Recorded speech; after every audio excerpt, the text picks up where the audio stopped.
The Junbil Mela is a fair that may be dated back to the traditions of the ancient Gobha kingdom that was situated in Middle Assam, comprising the Tiwas, a local plain tribes of the land. This historical fair is a coming together of people from the hills and the plain, of communities who exhibit mutual harmony and feelings of camaraderie.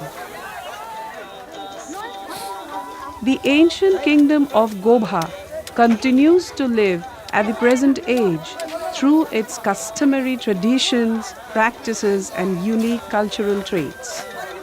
The most striking feature of the Junbil Mela is the conduct of trade through the ancient provision of barter system, which is practiced even today.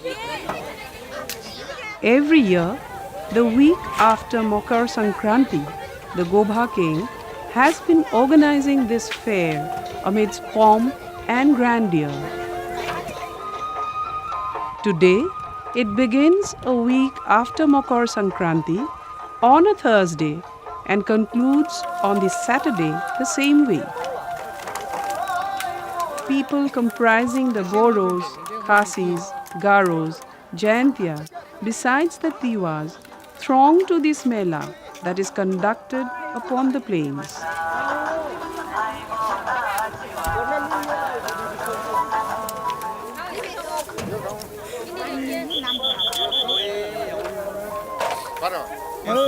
In the days of yore, the visitors to this Mela were hosted in the homes of the subjects of the Gobha king with great hospitality and care.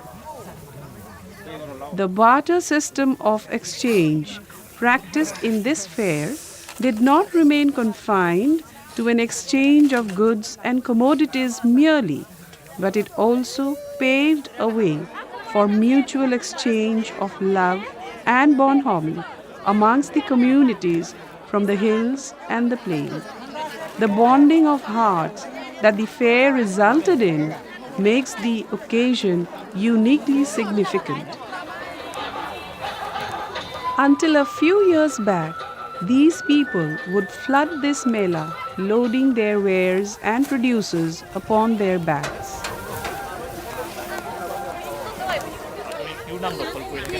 In present times, with developed roads and transport facilities, people from remote corners are also able to make an annual trip to the Mela grounds. These days, lodging at the local villager's home is no longer in practice. Today, people reach the Mela ground on the very first day and construct the makeshift shelter on the venue itself.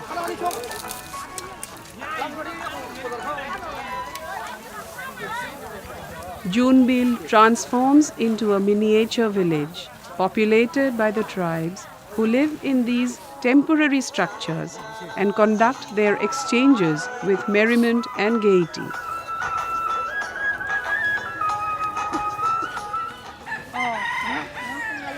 The once powerful Gobha kingdom and several other kingdoms within close vicinity came to be occupied by the British in 1935. Subsequently, these were divided into smaller mojas. Despite the loss of his political status, the Gobha king retains great power as the social and cultural head, and his subjects continue to pay their obeisance towards him.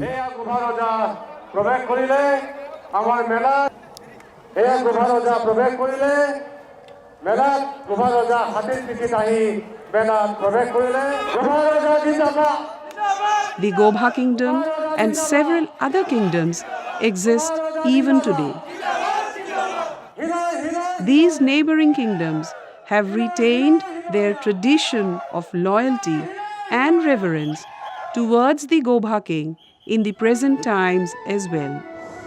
The tradition of coming together in the royal darbar of the Gobha king is practiced in Junbil Mela even in the present day. Since the days of yore, the Mela has been providing a forum not only for trade and commerce but also for cultural exchanges.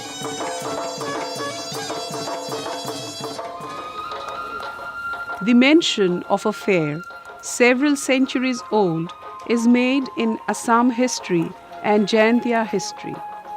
Ahom history from the period of Siva Singha's reign make references to the Gobha fair.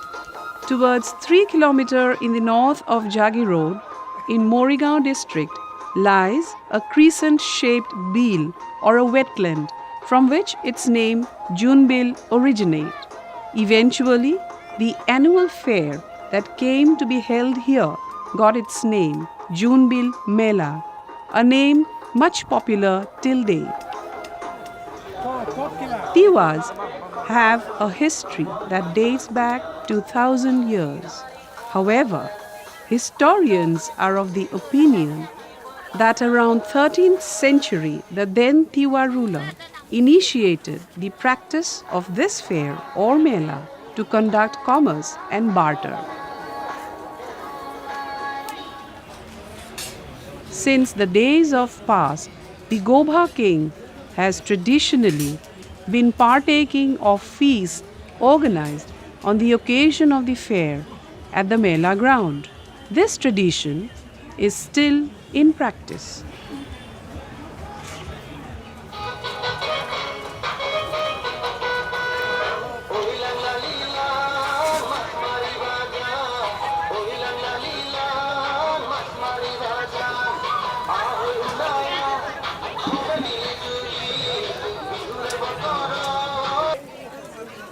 The process of trade and commerce through barter system begins in the dawn of the second day of the Mela.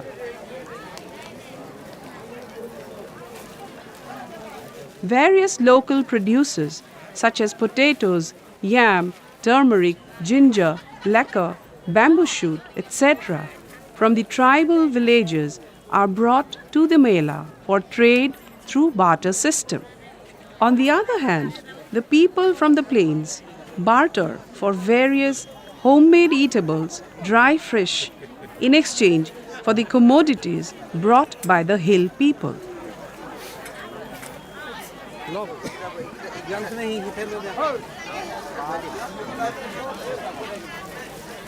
Although apparently it's an exchange of everyday goods and commodities, such exchange also paves the way for bonding of hearts and strengthening mutual cooperation. In these commercial activities based on barter system, which runs for barely a few hours, language and money seems to become defunct. Only understanding and gestures seem to occupy sole importance during this time.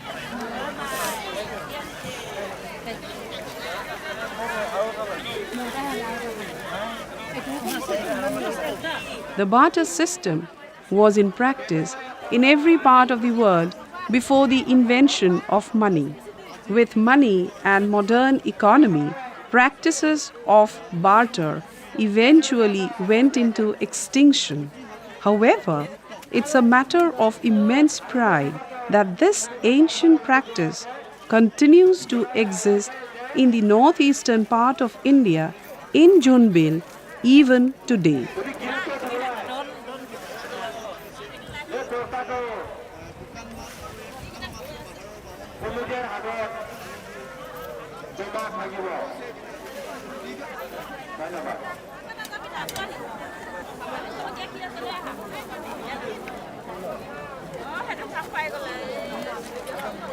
Historically speaking, the barter system was one of the ancient traditions practiced in India, and this Mela at Junbil, which continues even today, is the only one of its kind in the whole country where barter system is still visible.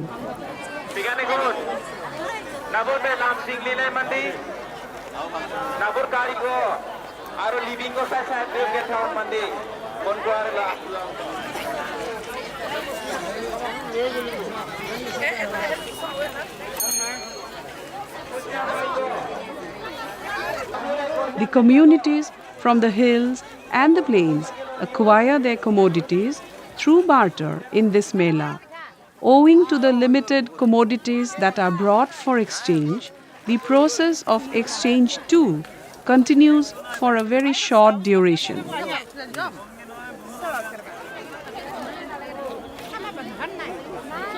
When the limited commodities brought for exchange by the hill people from far-flung areas are sold off,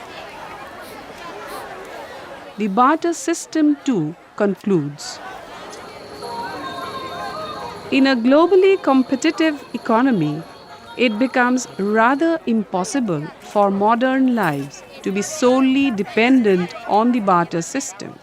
Consequently, although certain commodities are procured through the barter system, these communities use paper money to purchase other goods and commodities for their daily use. These days, the Junbil Mela has also begun attracting tourists from within and outside the country. Industry-manufactured attractive goods and commodities are therefore purchased in exchange of paper money.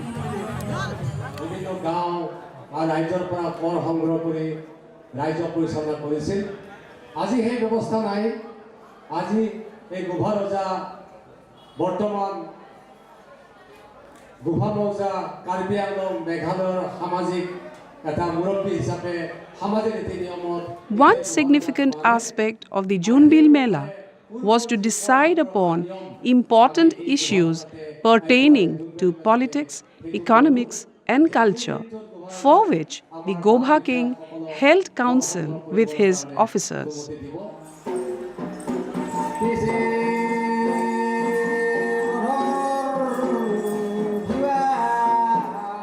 In the past, the royal members, including the king and the queen, paid a leisure trip to the Junbil Mela. Junbil remains immortalized in several historical anecdotes of yore. Although gaiety and fun were at the core of Junbil Mela, it also provided a forum for the king to collect taxes and revenue. In addition, discussions pertaining to important issues were held behind the closed doors of the Darbar. Since ancient times, the Junbil Mela has propagated mutual cooperation and harmony amongst the people from the plains and the hill communities. It has become a living instance of unity in diversity and a divine space where love and goodwill are mutually exchanged. Community fishing is an event that has been taking place during this Mela traditionally since the past. On the festive occasion of Magh Bihu, which begins on the third day of the Mela, which is a Saturday, there is a customary tradition of eating fish among the Tiwas. Besides, fish remains indispensable even in the traditional cuisine prepared in Nuan Puja or Nokhua, celebrated immediately after Junbil Mela.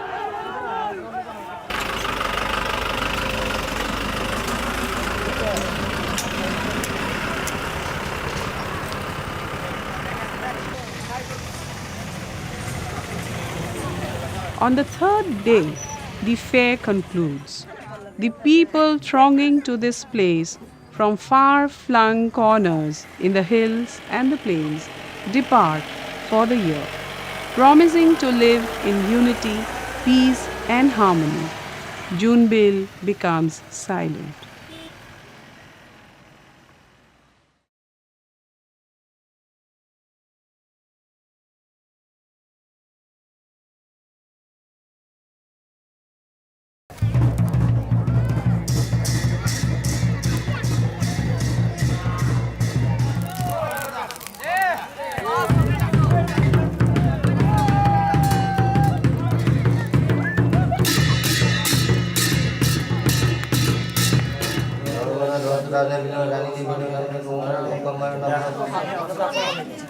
Ini, oh sama aja gua.